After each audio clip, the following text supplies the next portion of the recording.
Salam Kamir, kekaguman ilahi mengarah pada iman dan rahmat.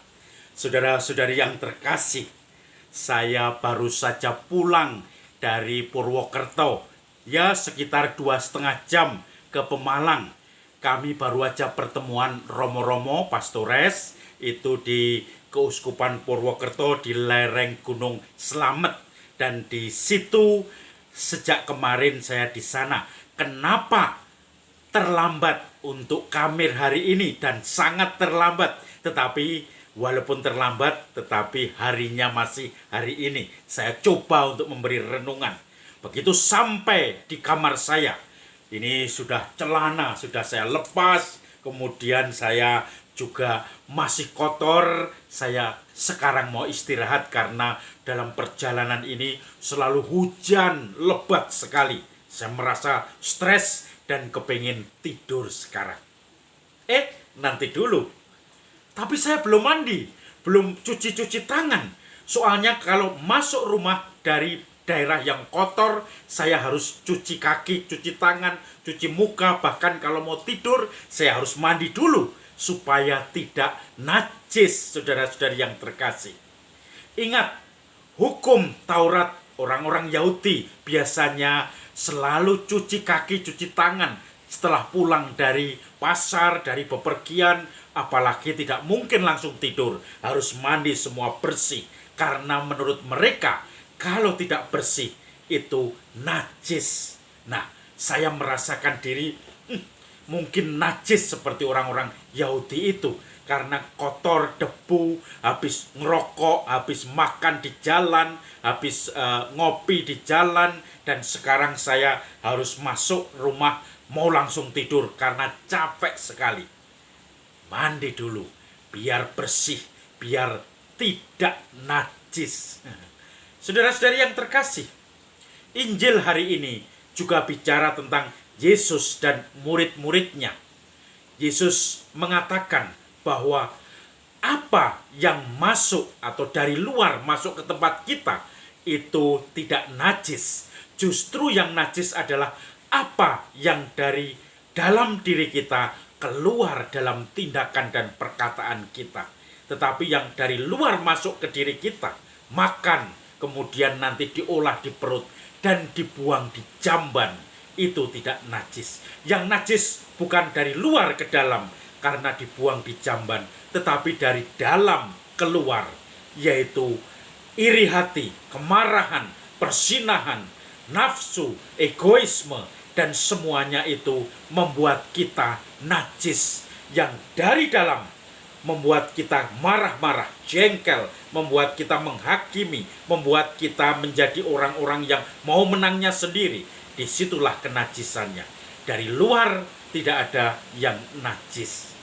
Saudara-saudari yang terkasih, sekarang kita mungkin bisa berpikir bahwa Yesus itu menjadi dasar bagi perhitungannya dia, bahwa segala sesuatu dari luar tidak menajiskan, tetapi yang dari dalam hati kita menjadi motivasi tindakan kita, menjadi semacam drive kita untuk bersikap, disitulah yang menajiskan. Maka para murid pun awalnya tidak paham. Lalu apa arti perumpamaan itu? Karena Yesus selalu mengajarkan dengan perumpamaan, yaitu yang dari luar tidak menajiskan, yang dari dalamlah yang menajiskan. Yesus mengatakan, apa kamu tidak paham juga? Kepada murid-muridnya. Yesus mulai menerangkan seperti yang saya terangkan tadi. Saya hanya mengacu pada Yesus, bahwa semua yang kita makan, semua yang masuk dalam diri kita, kotoran, debu, dan seterusnya, itu akan hilang ketika kita sudah tidak membuat kita menjadi orang yang pemarah, orang yang suka iri hati, yang kemudian ingin bersinah, ingin selalu menunjukkan mau menangnya sendiri. Nah, itu tidak akan mungkin. Justru dari hatinya. Kita makan apapun, itu nanti akan diolah, dibuang ke jamban, dibuang ke toilet, dan kita semua sudah lepas semua. Tetapi kemarahan, sikap ketus, kemudian iri hati, menghakimi, menjelekkan orang lain, itulah yang najis. yang dari dalam diri kita sendiri. Saudara-saudari yang terkasih, banyak hal yang kita bisa rasakan. Tadi saya dalam pertemuan Romo-Romo itu ada satu presentasi dari salah satu paroki yang membuat film. Filmnya bicara tentang apakah Roh Kudus berkarya di dalam komunitas kita, di dalam paguyuban kita, persekutuan kita sebagai gereja. Romo itu membuat cerita berdasarkan apa yang terjadi di dalam stasinya itu. Dia mengatakan bahwa banyak orang mulai terlibat lagi di gereja. Banyak orang mulai terlibat lagi setelah COVID mulai menurun, walaupun sekarang Omikron naik, tetapi orang sudah mulai tidak takut lagi dan berani keluar rumah untuk ekaristi, untuk paguyuban, untuk pendalaman iman. Ini filmnya akan dipakai untuk bahan APP, aksi puasa pembangunan nanti setelah Rabu Abu yang akan kita mulai awal Maret bulan depan. Dan ini pertemuan pertama, kedua, ketiga, dan keempat, dan seterusnya. Salah satunya bicara tentang ada seorang cewek yang masih muda, yang mungkin namanya terkenal di masyarakat tidak baik, atau mungkin sering dibawa orang, dan seterusnya, karena dari keluarga broken home. Kemudian ketika dia mulai aktif di gereja, mulai terlibat di KUR, orang-orang mulai ngerasani, mulai menceritakan kejelekannya, bahwa dia itu orang nakal, dia tidak boleh bertugas mazmur.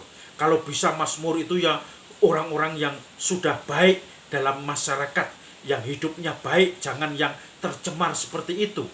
Dan mulai ngerasani di dalam gereja, bahkan ngerasani atau menghakimi gadis yang masih muda tadi itu di dalam gereja sebelum misa. Dan ini sering terjadi.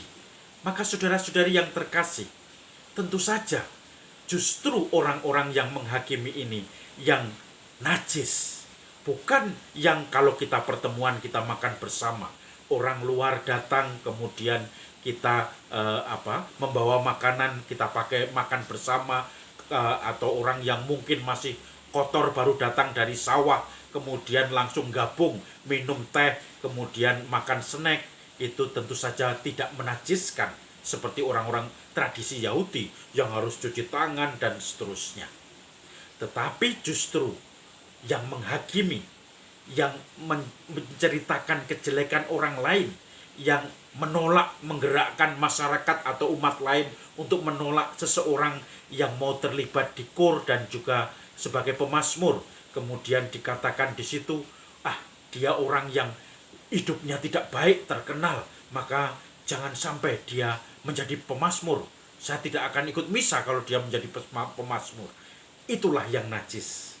Menjelekkan orang lain, membuat orang lain seakan-akan tidak layak, menghakimi orang lain, dan menggerakkan umat kasak kusuk supaya mereka membenci wanita itu atau gadis itu yang memang dia punya pengalaman traumatis, dan setelah itu dia ingin bertobat, ingin kembali kepada Tuhan sendiri.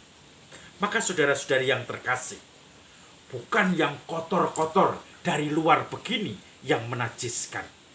Dicuci, ganti dulu, mandi juga bagus, tetapi itu tidak berarti najis. Yang menajiskan adalah pikiran kita, kehendak kita, motivasi kita, sampai kita melukai orang lain, menghakimi orang lain, iri, dan membuat orang lain menderita. Disitulah letak najisnya. Maka saudara-saudari yang terkasih,